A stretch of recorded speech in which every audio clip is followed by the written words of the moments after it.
Hello दोस्तों, स्वागत है आप सभी का मेरे channel Sanjay human psychology classes में। आज हमने एक टॉपिक लिया है मोटिवेशन, अभिप्रेरणा। इसके टॉप 20 क्वेश्चंस निकाले हैं मैंने, जो डीएसएसपी के एग्ज़ाम में और टेट के एग्ज़ाम में, चाहे वो किसी भी तरह का टेट हो, एच टेट हो, यूपी टेट हो, सी टेट हो, इन सब में बहुत ज़्यादा पूछा जाता है। तो चलिए देखते हैं कौन से क्वेश्चन है और इनके आंसर क्या होंगे। ज़्यादा समय का नहीं लूँगी मैं आप लोगों का, सो प्लीज़ वीडियो को एंड तक देखिएगा और आंसर्स को ध्यान से देखिएगा। फर्स्ट क्वेश्चन है, अभिप्रेरणा मूल्यांकन का डैश उद्देश्य है। अभिप्रेरणा मूल्यांकन का कैसा उद्देश्य है? मौलिक। अभिप्रेरणा मूल्यांकन का मौलिक उद्देश्य है। बाकी इसके ऑप्शन है व्यक्तिगत, प्राथमिक और वैकल्पिक। तो इसका आंसर होगा मौलिक। सेकंड क्वेश्चन है, प्रेरणा का अनुचित तरीका है। मतलब हमें किसी को अगर मोटिवेट करना है तो उसे कौन से तरीका हमें इनमें से यूज नहीं करना चाहिए। प्रगति का ज्ञान, ये ठीक है। प्रशंसा और दोष, ये भी ठीक है। दंड, दंड जो है वो खुद में ही नेगेटिव वर्ड है, तो हमें इसका यूज नहीं करना चाहिए। फोर्थ ऑप्शन है प्रतियोगिता। जी, प्रतियोगिता का यूज कर सकते हैं, बट ये ध्यान रखना चाहिए कि अगर कंपटीशन हो रहा है तो वो हेल्दी कंपटीशन हो। थर्ड क्वेश्चन है, संवेगात्मक रूप से अभिप्रेरित बच्चों की मुख्य विशेषता। जो इमोशनली बैलेंस्ड बच्चे होते हैं, इमोशनली प्रेरित होते हैं, जो उनकी कौन सी विशेषता इनमें से होती है? का अति प्रतीकात्मक स्वभाव। दूसरा है उनका अंतर्मुखी स्वभाव। और तीसरा है अपने विचार प्रकट करने का संतुलित तरीका।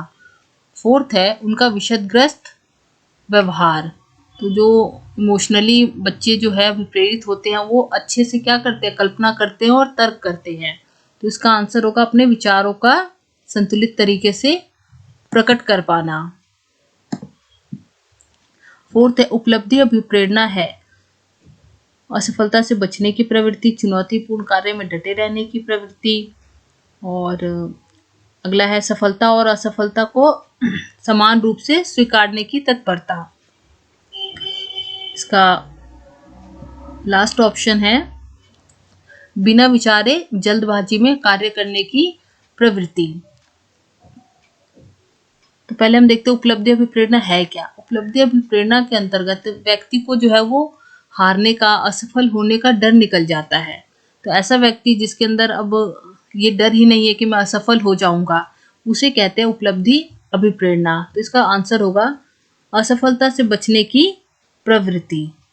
उसमें से डर निकल जाता है कि हम मैं असफल होऊंगा, इस कार्य को करूं ना करूं।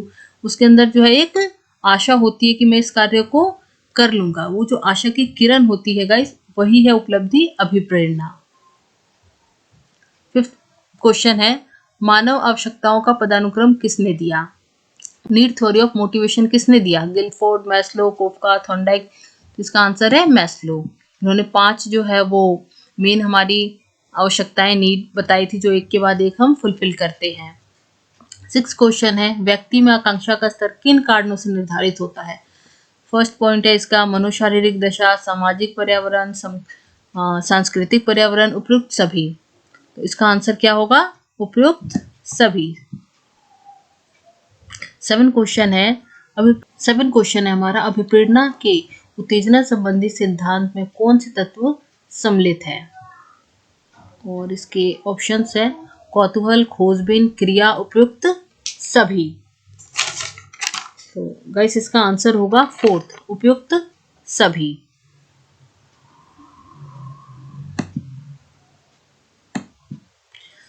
एट्थ क्वेश्चन, अभिप्रेरणा चक्र के संदर्भ में कौन सा सही क्रम है। आवश्यकता, लक्ष्य उन्मुखी व्यवहार, प्रबल प्रेरणा, उत्तेजना, उपलब्धि, उत्तेजना में कमी। और सेकंड ऑप्शन है आवश्यकता, प्रबल प्रेरणा, उत्तेजना, लक्ष्य उन्मुखी व्यवहार, उपलब्धि, उत्तेजना में कमी। थर्ड ऑप्शन है उत्तेजना, प्रबल प्रेरणा, आवश्यकता, उपलब्धि, लक्ष्य उन्मुखी व्यवहार, उत्तेजना में कमी।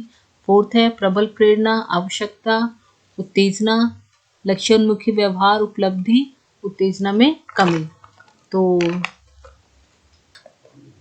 अभिप्रेरणा चक्र को हम देखें तो उसमें सबसे पहले हमारा आता है आवश्यकता, प्रबल प्रेरणा, उत्तेजना, लक्ष्योन्मुखी व्यवहार, उपलब्धि, उत्तेजना में कमी।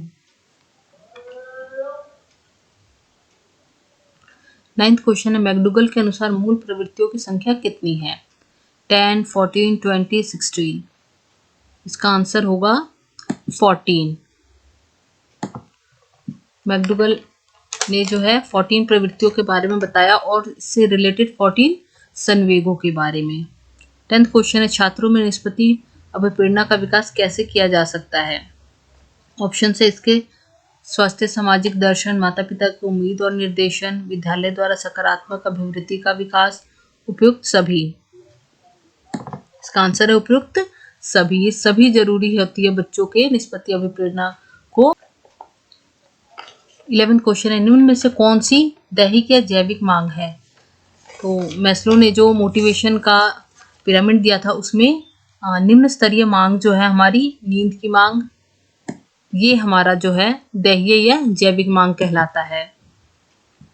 इसके अलावा स्नेह की मांग, आत्म प्रतिष्ठा, सुरक्षा की मांग, ये सब जो है पहले बेसिक में हमारी नींद की मांग, उसके बाद जो है सुरक्षा की मांग, फिर स्नेह की, उसके बाद आत्म प्रतिष्ठा और लास्ट में आत्मसिद्धि का आता है।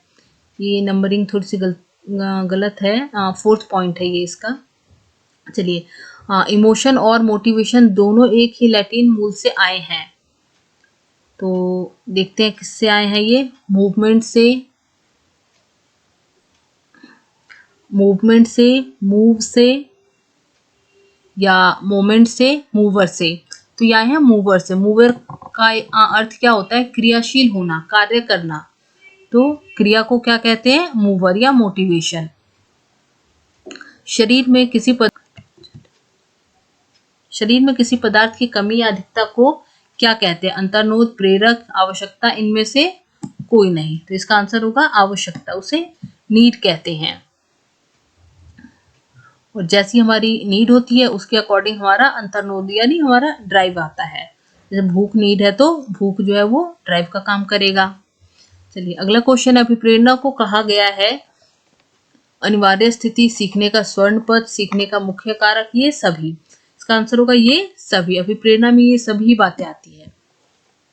हमारा कौन सी शब्दावली अभिप्रेरणा के साथ अंत बदलाव के साथ इस्तेमाल की जाती है? वो है संवेग, प्रेरक या पुरस्कार, उत्प्रेरणा या आवश्यकता। तो मोटिवेशन को हम क्या कहते हैं? नीड, यानी हम need is equal to motivation बोल सकते हैं। तो इसका आंसर होगा आवश्यकता। 16th क्वेश्चन है, मोनिका गणित की समस्या को हल करने के लिए मेहनत कर रही है। उसका आंतरिक बल जो उसे समस्या को हल करने के लिए विवश करता है डैश के रूप में जाना जाता है। तो वो प्रेरक, मोटिव है वो उसका, कि मुझे ये आंसर कैसे भी करना ही है। अभिप्रेरणा के सिद्धांत के अनुसार एक शिक्षक ज्ञान को ऐसे बढ़ाता है, अपेक्षा के एक समान मानक सामने रखकर अपने स्टूडेंट से कोई उम्मीद न रखते हुए, उम्मीद तो रखेगा कुछ ना कुछ अगर वो पढ़ा रहा है, बहुत उच्च अपेक्षा रखते हुए नहीं, ज़्यादा उच्च भी नहीं रख सकते, बच्चों का लेवल हमें पता होता है तो उसके अकॉर्डिंग ही रखेंगे। विद्यार्थी से सुसंगत अपेक्षाएं सामने रख करके, तो इसका आंसर होगा विद्यार्थी से सुसंगत अपेक्षाएं सामने रख करके। प्रेरणा क्रिया को आरंभ करने, जारी रखने एवं नियमित रखने की प्रक्रिया है। यह कथन किसका है? ब्लेयर का है, जॉन्स का है, या गुड का है, स्किनर का है? तो गाइस ये जो है वो गुड महोदय का कथन है। 19th क्वेश्चन है, मोहित को बच्चों को पढ़ाना अच्छा लगता है इसलिए वो बीएड की परीक्षा के लिए खूब मेहनत करता है। किस प्रकार से अभिप्रेरित है? तो वो कैसे अभिप्रेरित है? वो खुद मेहनत कर रहा है, उसको अच्छा लगता है पढ़ाना, तो वो आंतरिक रूप से है। उसे किसी ने जो है प्रलोभन नहीं दिया, बाहर से दबाव नहीं डाला, कोई गिफ्ट नहीं दिया कि तुम जो है बीएड का कोर्स करो, ठीक है? तो वो आंतरिक रूप से प्रेरित है। एक अभिप्रेरित बालक निम्न में से कौन सा गुण प्रदर्शित नहीं करता है? अभिप्रेरित बालक जो है इनमें से कौन सा गुण जो है वो उसमें नहीं होता है? सीखने की इच्छा होती है, सीखने में तत्परता, वो बहुत तत्पर रहता है। समूह से अलगाव, समूह से अलगाव जो है, मोटिवेटेड चाइल्ड जो होता है वो सबके साथ मिलके रहना पसंद करता, अलग थलग नहीं रहता। तो इसका आंसर होगा समूह से अलगाव। आकांक्षा स्तर, ये भी अच्छा होता है उन लोगों में। सो गाइस, कैसे लगे आपको ये क्वेश्चन? आई होप आपको पसंद आया होगा ये। सो मैं आगे भी और क्वेश्चंस के जो है सीरीज लेके आऊंगी। प्लीज़ लाइक एंड सब्सक्राइब कीजिएगा मेरे चैनल को। Thank you.